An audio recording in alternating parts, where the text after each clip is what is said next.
Audiolib présente Le Vallon des Loups, le mystère Soline, tome 2, de Marie-Bernadette Dupuis, lu par Florine Orphelin. Servoz, chalet de Benjamin Martin, samedi 8 août 2015. La terre était glissante sous les pieds nus de Soline. Elle marchait entre les sapins, indifférente à tout, sans même jeter un regard vers le ciel, envahi par des cohortes de nuages d'un gris intense, couleur de plomb fondu.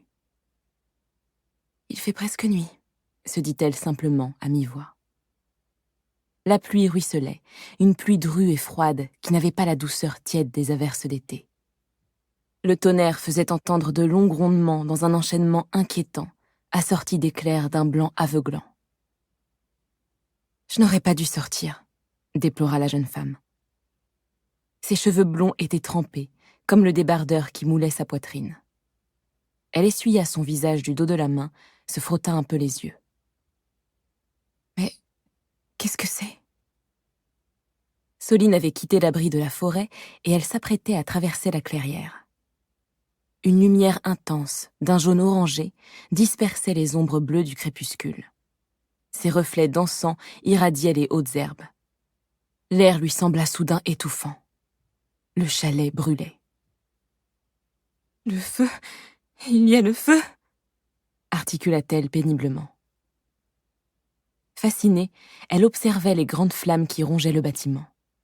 Tout allait disparaître, du lieu où Benjamin avait vécu pendant plusieurs mois. Horrifiée, Soline se représenta l'ardente destruction des vêtements de son amour perdu, celle de ses cahiers, des nombreuses photographies qu'il gardait avec soin dans des albums.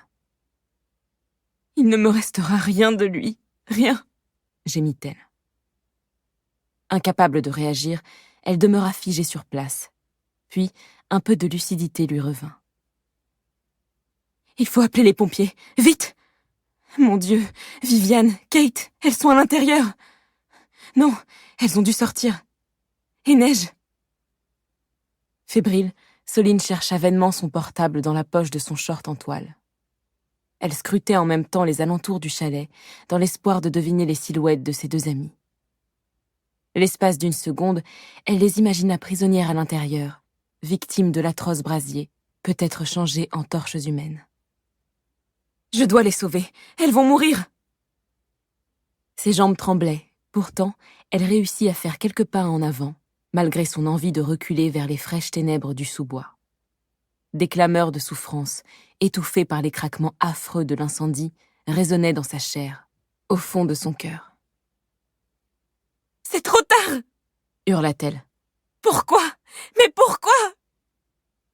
Un long cri d'épouvante jaillit de sa gorge, tandis qu'elle secouait la tête, éblouie par la clarté des flammes. Un sentiment d'impuissance, teinté de culpabilité, la rendait folle. « Non, non !»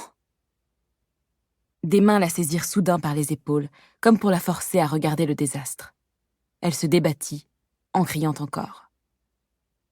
« Soline, Soline, réveille-toi !»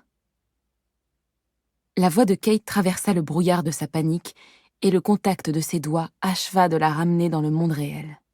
« Eh bien, gamine, j'ai cru qu'on t'égorgeait !» fit la voix éraillée et familière de Viviane. « Vous êtes vivantes toutes les deux », balbutia Soline en les regardant d'un air hébété. Le décor de la chambre n'avait pas changé. La jeune femme jeta un coup d'œil sur la lampe de chevet qu'avait dû allumer Kate, puis elle étudia les cloisons en bois, les rideaux blancs. « Tu nous as fait une sacrée peur !» se plaignit la septuagénaire en chemise de nuit. « Mais ce n'était qu'un cauchemar !» Elle passa une main sur sa chevelure rousse, semée de fils d'argent, avant d'approcher du lit.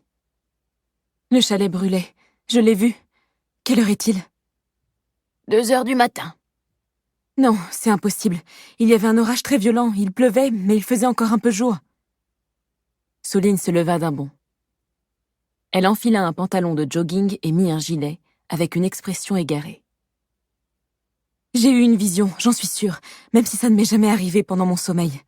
Je revenais ici, j'étais trempée. D'un geste nerveux, elle toucha le tissu de son débardeur puis ses cheveux, certaine de percevoir de l'humidité.